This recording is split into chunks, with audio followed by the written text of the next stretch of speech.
لە ڕۆژی شەشی ئابی ساڵی 1945 شاری هیرۆشیمای یابان لەلایەن ئەمریکاوە بە چەکی ئەتۆمی بۆردومان کرا.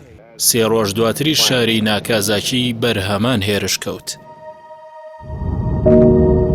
بە پێی ئامارەکانی حکومەتی ئەو کاتی یابان، زیاتر لە 200,000 هاوڵاتی مەدەنی بەهۆی هەردوو هێرشە ئەتۆمیەکەوە کوژران و سەدان هەزار کەسیش بریندار بوون.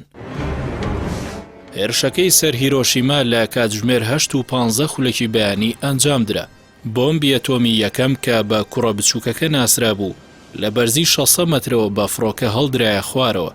بە تەقینەوەی گەرمای شارەکە بۆ چەند ملیۆنێک پلەی سانتیگراد بەرز بووە و لە سەدا 90 شارەکە بە تەواوی وێران بوو.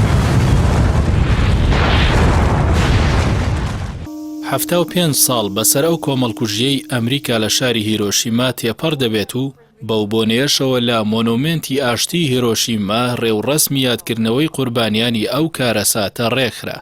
ئەم ساڵ بەهۆی بڵاوبوونەوەی ڤایرۆسی کۆرۆناوە مەراسیمێکی سادە بۆ یادکردنەوەی قوربانیانی کۆمەڵکوژیەکە بەڕێوە چوو. تێیدا شینزۆ ئابێ سەرۆگۆزیرانی یابان لە میانی وتەیەکدا باسی لە جیاوازی ڕەفتاری وڵاتانی خاوەن چەکی ئەتۆمی و ئەو مەترسیانە کرد کە لەسەر ئاسایشی جیهان هەیە بەهۆی ئەو بۆمبانەوە.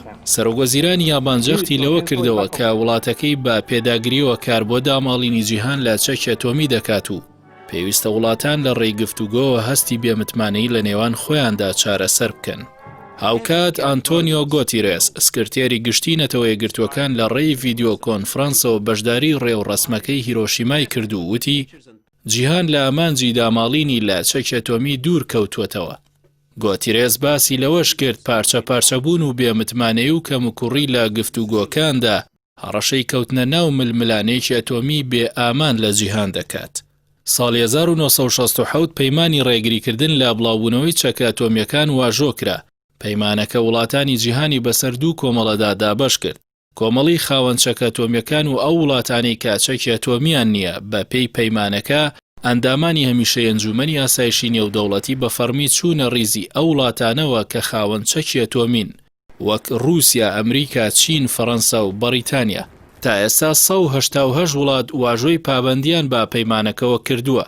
هەریەکە لە هندستان، پاکستان، قەوارەی جوولەکە و کۆریای باکوور کە خاوەنی چەکی ئەتۆمین واژۆکردنی پەیماننامەکەیان ڕەت کردووەتەوە. ئامانجی سەرەکی پەیماننامەکە ڕێگریکردن بوو لە بڵاوبوونەوەی زیاتری ئەو چەکە کۆمەڵکوژە مەترسیدارە. لەگەڵەوەشدا ئێستا 9 وڵاتی جیهان بوونەتە خاوەنی بۆمبی ئەتۆمی و کۆی گشتی کڵاو ئەتۆمیەکانیش 14555 کڵاون. نەتەوە یەکگرتووەکان ساڵانە لە ساڵیاد یادکردنەوەی قوربانیانی هیرۆشیما و ناکازاکی داوای داماڵینی جیهان لەو چەکە مەترسیدارە دەکات.